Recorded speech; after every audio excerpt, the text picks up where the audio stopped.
আমার জীবনে খাওয়ার থেকেও খাবার লোকে খাওয়ানো, তাদের তৃপ্তিটা দেখা খুব ইম্পর্টেন্ট।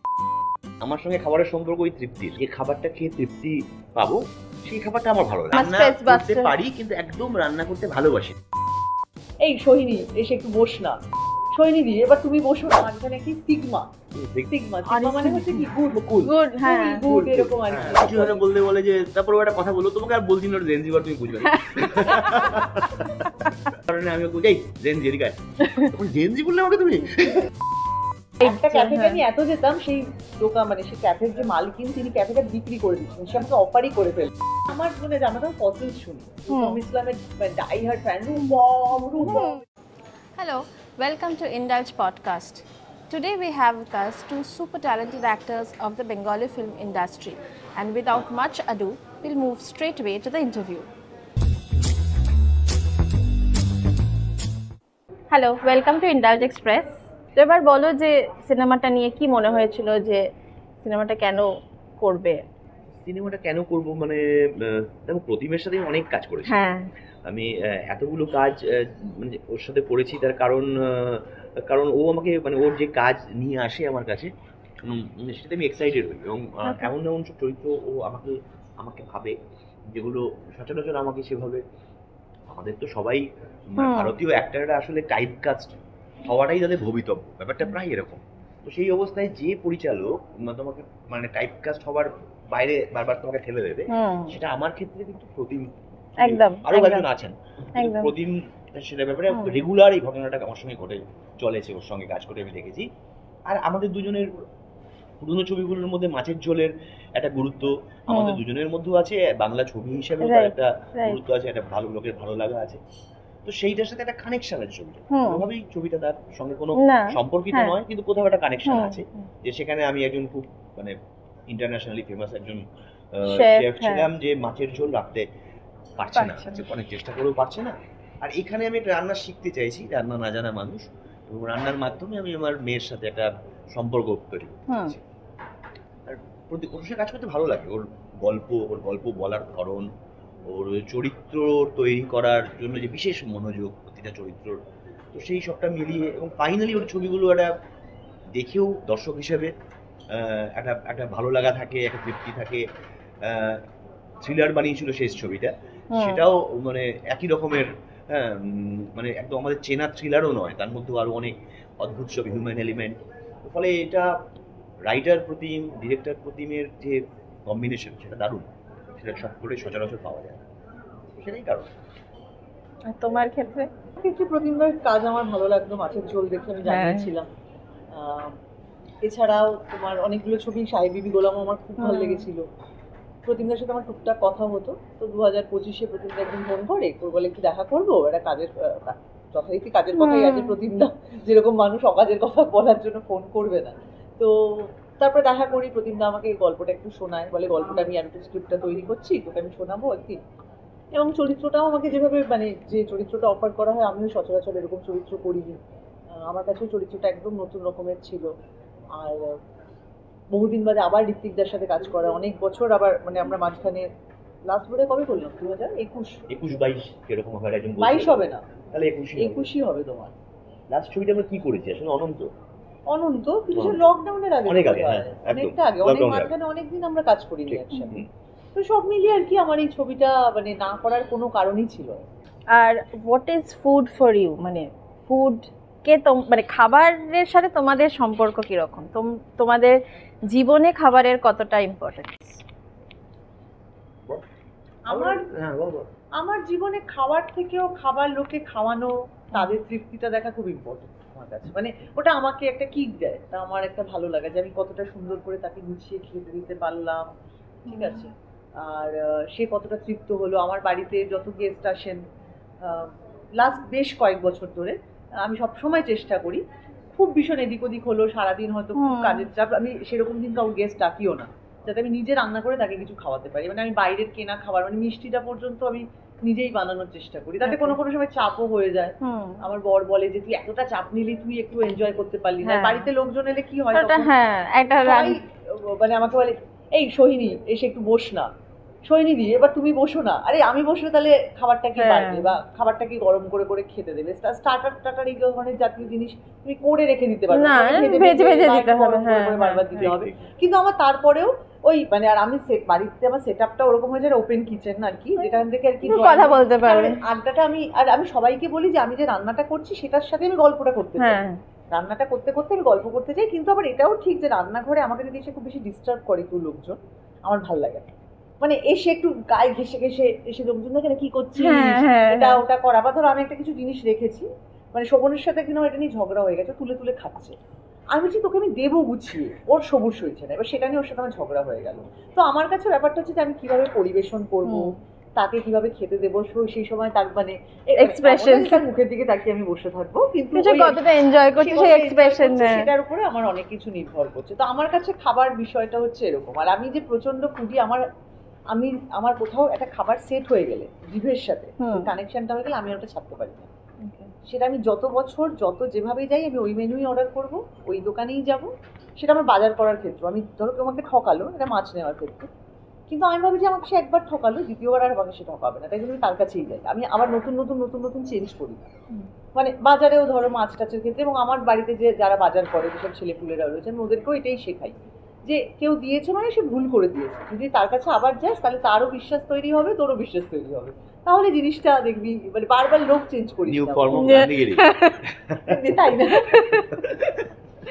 তো এবার এইরকম আর কি। তো আমার খাবারেরও কয়েকটা দোকান আছে যেখানে গেলে পরে আমার আর ওই অ্যাম্বিয়েন্স বা সব মিলে আমি এক্সপেরিমেন্ট করতে অত পছন্দ করি না। কেউ যদি আমাকে নিয়ে যায় তাহলে আমাকে একটু পুশ করতে হবে, চল চল এই জায়গাটা খুব ভালো, এই জায়গাটা মানে ধর আমি খুব ক্যাফেতে যেতে ভালোবাসি।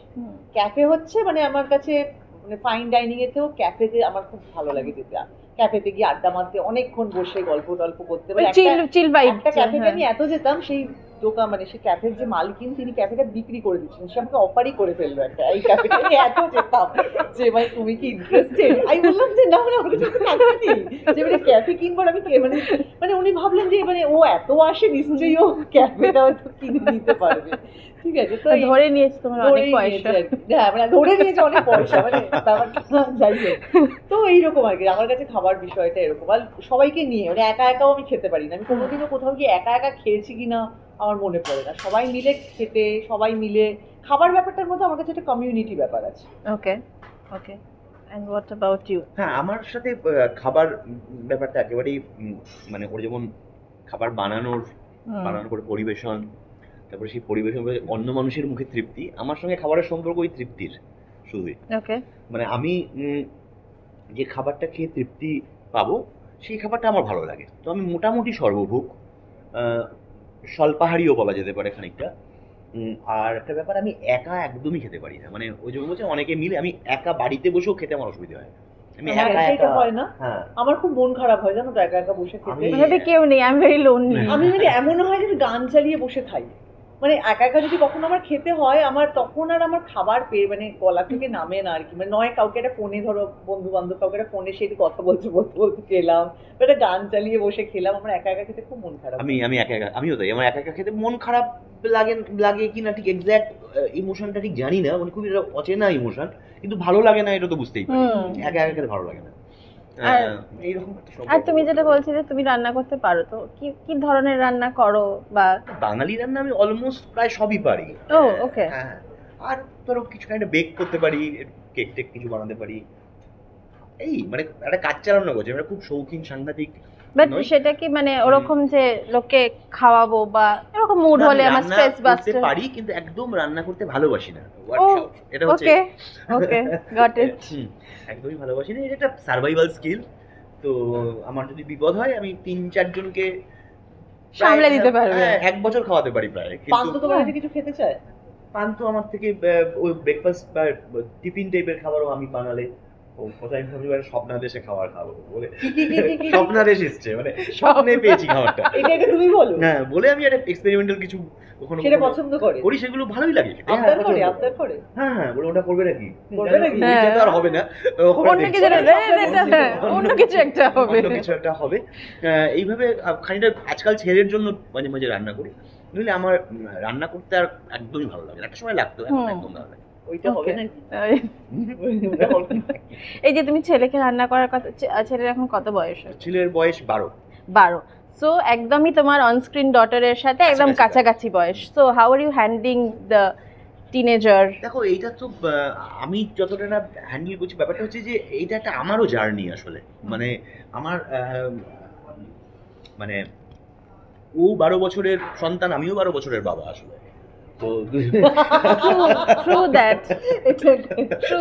তুমিও শিখছো। হ্যাঁ, মানে বাবা হিসেবে জাস্ট টিনেজে আমি ঢুকবো আর কি। হ্যাঁ, হ্যাঁ, তো কাজেই ব্যাপারটা আমার কাছেও একটা জার্নির মতো। তো এবং আমরা যেখানে যখনই যে পথ দিয়ে যাই, চেষ্টা করি যে সেই পথটা সম্পর্কে খানিকটা আইডিয়া আর খানিকটা আমাদের তখনকার মতন অভিজ্ঞতা, আমাদের রিফ্লেক্স, বোধ, বুদ্ধি, বিচার বিবেচনা। আমিও আমার মানে প্যারেন্টিং ব্যাপারটা আমি এটা সেইভাবেই রেখেছি। একটা মডেল মাথার মধ্যে আছে, সেটা আমাকে যেভাবে বড় করা হয়েছে, আমার সাথে যে প্যারেন্টিংটা Right. হয়েছিল সেটা একটা বেসিক মডেল। তবে যুগ সময় বদলে গেছে, তো তার উপরে আর একটু খানিকটা আধুনিকতার কিছু লেয়ার হয়তো যোগ হয়েছে। বাট হ্যান্ডেল করার মতন বিষয়টা না, বিষয়টা একসঙ্গে মানে যাওয়ার মতনই প্রায় বলছি। মানে তোমারও তো অনস্ক্রিন অনেকটা সময় ছিল বোধহয় ইদার সাথে, মানে শুটিং এ। তোর তোমার না, সেটা সেরকম মানে কিভাবে সেটা বলবো আর কি, বলা উচিত না, হবে? মানে আমি টিজারে যতটুকুন দেখেছি আমি বলছি। দেখো, ইদার সাথে অন স্ক্রিন অফ স্ক্রিন আমি প্রচুর সময় কাটিয়েছি। Okay. কারণ বিরসাদা বিদীপ্তাদির সাথে আর কি আমাদের খুবই বন্ধুত্ব। আর তুমি তো আগেও ওর সাথে আর একটা সবুতুরে করেছি আমি, সবুতুরে cinema থেকেই ওর সাথে আমার হ্যাঁ। বন্ধুত্বটা শুরু আর কি। প্রথম সবুতুরে তোকে আমি খুবই পড়কে রাখতাম, বলে না পড়কে রাখা, কারণ ও তো একেবারে মানে তখন তো অনেকটা ছোট ছোট, ছিল। কিন্তু ইদা খুবই পাকা আর কি। তো ফলে ইদা আর কি বিভিন্ন কিছু করতো আর কি অ্যাটেনশন গ্র্যাব করার জন্য, আর আমি ততটাই গম্ভীর হয়ে, আর ওখানে আমার চরিত্রটা ওরকম ছিল। তখন আবার আমার একটা অন্যরকম ভাবে একটু বেভার। হ্যাঁ ঠিক আছে, হ্যাঁ। তো তো সেই সব করতাম, যেটা থেকে এখন আমি আবার বেরিয়ে এসেছি। তো মানে এখন হয়তো মেথড আছে, কিন্তু সেটা অন্যরকম ভাবে চ্যানেলাইজ করা। সম্পর্কে আমি ইদার মাসি হই আর কি, হ্যাঁ, কিন্তু ইদা সেই সমস্ত কিছু বলে ও, টলে আমাকে আচ্ছা। ডাকে না আর কি। তো আমাদের একটি এটা খুবই বন্ধুত্বপূর্ণ সম্পর্কই রয়েছে। তো দেখা হলেই আর কি আমাদের প্রচুর টুকটাক এদিক ওদিক কথা হয়, আছে আর কি ব্যাপার, একটা কানেকশন আছে ইদার সাথে। ওকে। তো এই যে জেনজিদের সাথে মানে এখন বলে যে we cannot really vibe with the Gen Zs, তো জেনজিরাও আমাদের সাথে খুব একটা ভাইব করতে পারে না, বলে যে okay you are so old. আমার সেরকম খুব একটা কিছু হয়নি আর কি। আর আমি হলে পরেও আমি তাদের থেকে কিছু ওয়ার্ড শিখি, আর এখন ইনস্টাগ্রামের দৌলতে হ্যাঁ, এই ধরনের ওয়ার্ড আমরা হ্যাঁ। এখন জানি আর কি। আমি ভুলে যাই, ঠিক আছে, কিছু কিছু জিনিস মাঝখানে কি সিগমা সিগমা। আমি অর্ধেক জিনিসের সিগমা Honestly, মানে হচ্ছে কি গুড কুল। গুড, হ্যাঁ, গুড Good, এরকম আর কি। হ্যাঁ, আর এখন তো পান্ত আছে, পান্ত তো বোধহয় ঋতিকদাকে বলে যে এই সে জেনজি ওয়ার্ড তুই বুঝতে হ্যাঁ, পারছিস কিছু হয়তো বলতে বলে যে, তারপর ও একটা কথা বললো, তোমাকে আর বলছি না জেনজিবার তুমি বুঝবে না। আবার কখনো কিছু কারণে আমি ওকে যাই জেনজি এদিকে আয়। তখন জেনজি বললে আমাকে তুমি আমার তখন পুরো গায়ে লেগে গেল।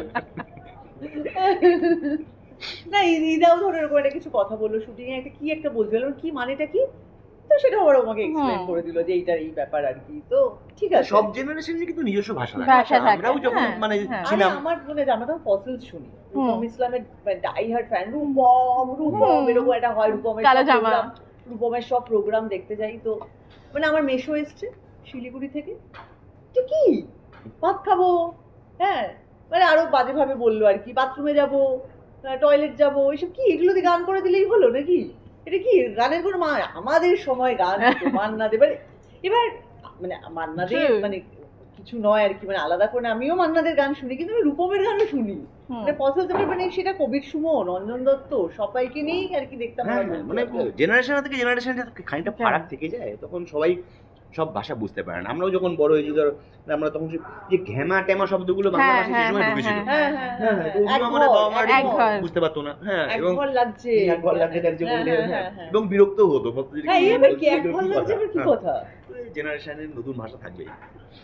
তো এই যে আমরা যেমন অনেক সময় বলি যে food is a love language, আর মানে তোমার মনে পৌঁছতে গেলে the way is through your stomach, do you believe in that? হ্যাঁ, কিছুটা তো বটেই।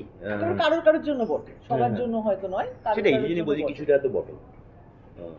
এই ছবিতেই যেমন মানে এইটুকু বোধহয় বলাই যায় যে ওর সঙ্গে যে ওর যেটা গল্প আছে, সেখানে খাবারের সাথে একটা মানে লাভ নয়, একটা সম্পূর্ণ অন্য বিপরীত একটা ইমোশন জড়িয়ে আছে। কারণ খাবারের সাথে ইমোশন জড়িয়ে থাকবে, থাকবে। তো সেইটা গুরুত্বপূর্ণ। কেননা তুমি একটা বাজে খাবার তোমাকে যদি আমি রান্না করে খাওয়াই, হুম, সেই ইমোশনটায় যে ইমোশনটা পৌঁছবে তুমি সেটা পুরোটা খেতে পারবে না, বা আমার মুখ চেয়ে খেয়ে নেবে, সেটাও ফাইনালি তোমার আমার মধ্যেকার সম্পর্কের একটা সেতুই হয়ে রইল। Right right right. আর এই যে মাছের ঝোলে একজন নামকরা শেফ যে প্যারিসে থাকে, আর এখানে to a dad who doesn't know how to cook, সেটার মানে কমপ্লিটলি স্টার্ক যে ডিফারেন্সটা, সেটা কিভাবে, মানে হাউ ডিড ইউ প্রিপেয়ার? তো ওখানে রান্না থেকেও আমার মনে হয় রান্নাটা ওই গল্পে খুব গুরুত্বপূর্ণ ছিল, হুম। যেহেতু আমি একটা খুব নাম করা সাংঘাতিক বিখ্যাত শেফ। এইখানে আমার মনে হয় যে এটা আরো বেশি বাবার একটা সমস্যা, যে তার টিনেজ মেয়ের সাথে কানেক্ট করতে পারছে না, এবং মনে করছে যে কানেকশনটা হচ্ছে না বলে মেয়েটারও খানিকটা সমস্যা হচ্ছে, কারণ ওর মা নেই, ফলে ওইখানে একটা সমস্যা হচ্ছে, এবং সেই সমস্যাটা মেটানোর জন্য ও শিখতে চাইছে রান্না। এবং এটা কিন্তু খুব একটা কঠিন আর কি ব্যাপার, মানে আমি ভাবছি যে রান্না দিয়ে ওর সাথে একটা ব্রিজ তৈরি করব, তাহলে সেই রান্নাটা একটা বিশেষ স্বাদের হতে হবে যাতে এটা হয়। তো এটা একটা সাংঘাতিক বিপন্নতা থেকে মানুষ এরকম একটা চ্যালেঞ্জ অ্যাকসেপ্ট করতে পারে। তো কি সেই বিপন্নতা, সেইটা আসলে এই চরিত্রটার গুরুত্বপূর্ণ বলে আমার মনে হয়। ওকে। আর তখন প্রতিমদার সাথেও যেটা কথা বলছিলাম সেটা হচ্ছে যে শুধু বাংলা সিনেমা বলবো না, মানে ওয়ার্ল্ড সিনেমাতেই আমি বলছি যে the genre of thriller is, মানে ওটা নিয়েই সিনেমা তৈরি হচ্ছে, ওয়েব সিরিজ তৈরি হচ্ছে, সেখানে কোথাও এই সূক্ষ্ম জিনিসগুলো, মানে খুব সিম্পল ফ্যামিলি ড্রামা হয়তো, the innocence of stories are getting lost somewhere. So will you agree যে সেগুলো খুব কম হচ্ছে, বা is it just because of the audience যারা থ্রিলার দেখতে চাইছে বলেই থ্রিলারগুলো তৈরি হচ্ছে, এবং কোথাও একটা সেই স্ট্যাগনেশনটা চলে আসছে? কিছুটা থ্রিলার আমাদের এখানে বেশি তো একটু বেশি হচ্ছে। আর তুমি যেটা বলছো যে মানে না আমাদের এখানে তুমি বলছো ভারতীয় ছবির ক্ষেত্রে, আমি বাংলা ছবির ও ক্ষেত্রে মূলত web বলছি, series, কিন্তু হ্যাঁ, গোটা পৃথিবী জুড়ে, হ্যাঁ, এবারে web সেটাই series, সেটাই যাচ্ছি, হ্যাঁ, হ্যাঁ। গোটা পৃথিবী জুড়েই থ্রিলারের একটা রমরমা আছে, থ্রিলারের একটা চটজলদি একটা একটা একটা ব্যাপার আছে। তবে দর্শকও না মানে একটা সেক্টর ওয়াইজ বদলে যায় মানুষের, সেখানকার মানুষের নিজস্ব কিছু গল্পের চাহিদা থাকে, কিছু গল্পের খিদে থাকে, সেগুলোও আবার তুমি বিভিন্ন দক্ষিণ ভারতীয় ছবিগুলোকে দেখলেও আলাদা করে, যে শুধু যে সেটা একটা খুব স্পেকটাকেল হচ্ছে তা নয়, তার সাথেও কোথাও রুট জড়িয়ে আছে, তার সাথে সম্পর্কের গল্প জড়িয়ে আছে। তো সেই দিক থেকে বিচার করলে এই গল্পগুলো পুরো হারিয়েও যায়। হ্যাঁ, মার্কেট এবং ড্রিভেন একটা ব্যাপার, হ্যাঁ। কোনো সময় কোনো জনরার একটু বেশি হবে। না, সেটা না বরাবর, তুমি যদি সেটা বলিউডে বরাবর। তুমি ভাবো, একটা সময় ডাকাতের ছবি যখন হতো, ডাকাত, তারপরে হচ্ছে পুলিশ করাপ্টেড, একটা সময় আন্ডারওয়ার্ল্ড নিয়ে হচ্ছে, তো হচ্ছেই অনেকগুলো পরপর অনেক পরপর 2-3 বছর পরপর আন্ডারওয়ার্ল্ডের ছবি হয়ে গেছে। তারপর একটা সময় আবার পুলিশ হচ্ছে অনেস্ট, হ্যাঁ, ঠিক আছে, আবার একটা সময় হচ্ছে ওই অ্যান্টি হিরো হচ্ছে যে মানে একটা কোনো ক্রিমিনাল, সেই পরে গিয়ে আবার পাল্টে গিয়ে হ্যাঁ। সেই হিরো হয়ে যাচ্ছে। তো এই ধরনের ছবি দেখবে পরপর পরপর পরপর পরপর হয়ে গেছে। একটা সময় দেশাত্মবোধক ছবি, প্রবাবলি একটা এক্সপেরিমেন্ট করে যেটা ঠিক মানে ক্লিক করে যায়, ওটাই হতে যেটাকে হিট মডেল বলে মনে করা হ্যাঁ, হচ্ছে। right. এবং সেটা মানে আমি শুনেছি গ্রেসি সিং এর তোমার লাগান করার পর নাকি 17টা-18টা ছবিতে শুধুমাত্র গ্রামের গ্রামের মেয়ে চরিত্রে অভিনয় করার সুযোগ এসেছে। মানে ও সবকটাকে না করেছে, ফাইনালি বোধহয় পরে গিয়ে মুন্না ভাই এর বাইরে কোনো একটা কিছু চরিত্র করেছিল। তো এইরকম আমাদের এখানে একটা ওই তকমাতে ফেলে দেওয়া, যে একটু কমেডি করে তাকে কমেডিয়ান করে ফেলা, তাকে অন্য কোনো চরিত্রে আর না নেওয়া, যে ভিলেন করছে তাকে ভিলেন, একটু ভালো চেহারা হলে পরেই তাকে ভিলেন, ঠিক আছে, এরকম হিরো এরকম হিরোইন, তো সবকিছুকে একটা খোপের মধ্যে ফেলে দেওয়ার তো একটা প্রবণতা আছে। আর যেটা বলছো যে খোপের মধ্যে ফেলার প্রবণতা আছে, তো তোমরা তো বিভিন্ন ধরনের স্ক্রিপ্টস পাও, কখন মনে হয় যে এই স্ক্রিপ্টটা ঠিক আছে, মানে আমি স্কিপ করে দিতে পারি, না করলেও চলবে? অনেকগুলো কারণে মনে হতে পারে, সেটা প্রথমে স্ক্রিপ্টের জন্য হতে পারে, বা ডিরেক্টর স্ক্রিপ্টটা কে পড়ছে তার উপরেও হতে পারে, স্ক্রিপ্টটা কিভাবে পড়ছে। হ্যাঁ, আর ধরো মেইনলি আমি যদি ক্যারেক্টার স্পেসিফিক জিজ্ঞেস করি, যে তোমাদেরকে যে ক্যারেক্টারটা অফার, মানে যে রোলটা অফার করা হয়েছে, সেটাকে তুমি কখন রিজেক্ট করবে? রিজেক্ট করবো যে আমার একটা নিজস্ব বিচার আছে, কারণ আমি সবসময় হিরোর রোল করিও না। কিন্তু তাও কোনো একটা ছবিতে দেখে যে মনে হচ্ছে যে এই ছবিটাতে খুব ছোট্ট একটা চরিত্র ঋত্বিক করেছে, কিন্তু খুব ভালো করেছে, এইটার মনে হওয়ার পিছনে নিশ্চয়ই ওই পারফরমেন্সটার যতটা গুরুত্ব আছে, ওই স্ক্রিপ্টটাকে কেন আমি হ্যাঁ বলেছিলাম সেটারও একটা গুরুত্ব আছে। তো ওইটাতে আমি দেখতে পেয়েছিলাম যে ওটা একটু ছোট হলেও যে আমি ওখানে কিছু একটা করবো বা করবো না, আমি কিভাবে ওই ছবিটার মধ্যে আমার একটা নিজস্ব বিচার আছে, সেই বিচারে করি। তো সেই বিচারে অনেকগুলো পয়েন্ট আছে। হতে পারে স্ক্রিপ্টই ভালো লাগছে না, হতে পারে যে চরিত্রটা ভালো লাগছে না, হতে পারে চরিত্রটা ভালো আশপাশটা কিচ্ছু নয়, হতে পারে যে সবটাই খুব ভালো কিন্তু পরিচালকের সময় কথা বলে মনে হচ্ছে এটা হ্যান্ডেল করতে পারবে না। অনেক এরকম নানাবিধ কারণে একটা ফাইনাল একটা স্ক্রিপ্টকে হ্যাঁ বা না বলি আর কি, একটা কোনো কারণ নেই। ওকে, তোমার ক্ষেত্রেও কি এইরকম kind of same? So upcoming কি প্রজেক্টস আসছে যদি একটু বলো। তোমার একটা আসছে বেবে, সেটা ঋতিক দাও আছে। রাইট? ওই ওয়েবে পরের রিলিজটা আমার মনে হচ্ছে একটা ওয়েব সিরিজ, সেটা প্রতিম, হ্যাঁ। সোহিনীও আছে, আমিও আছি। হ্যাঁ। এটা পরবর্তী নামটা বলতে কর্মা করবে। হ্যাঁ, ওটা অনেকবার বলা হয়ে গেছে অলরেডি প্রতিমদা। হ্যাঁ, তো প্রতিদিন দিয়ে একসাথে দুটো প্রমোট করছি। হ্যাঁ। আর আই থিঙ্ক মানে পাশাপাশি রিলিজটাও নভেম্বরেই তো, হ্যাঁ। ওটাও তো বোধহয় নভেম্বরের শেষের ডিসেম্বরে হবে দিকে। বোধহয়। পুরো ডিসেম্বরে হবে। মনে হয়। বাট ওটা মোটামুটি প্রোমো সবই বেরিয়ে গেছে, সুতরাং এই আর কি ওপেন সিক্রেট। হ্যাঁ, আর একদমই তাই। হোয়াট এলস, মানে কোন সিনেমা আর- কিছু? পৃথার ছবি। হ্যাঁ, এরপরে ছবি আমরা যেটা করব সেটাও অ্যাকচুয়ালি সোহিনী আছে, সেটা পৃথার ছবি। ওকে, সেটাতে সঞ্জয় মিশ্রা। পৃথা চক্রবর্তীর হ্যাঁ, ছবি, হ্যাঁ। সঞ্জয় মিশ্রা আছে, আমি আছি, সোহিনী আছে। তো এটা আমাদের পরবর্তী শুটিং। ওকে। রিলিজ কি হবে এখনো জানি না আর কি, একটা দুটো ছবি রেডি আছে, কোনটা কি রিলিজ হবে এই মুহূর্তে Okay. শিওর। টুইঙ্কেল টুইঙ্কেল আছে। হ্যাঁ, ছবি তো Twinkle অনেকগুলো Twinkle রেডি আছে, আছে। সুজিতের হ্যাঁ। ছবি, এটা সম্ভবত হ্যাঁ। নেক্সট ইয়ার রিলিজ হবে। নেক্সট, ওকে, ঠিক আছে, থ্যাংক ইউ সো মাচ।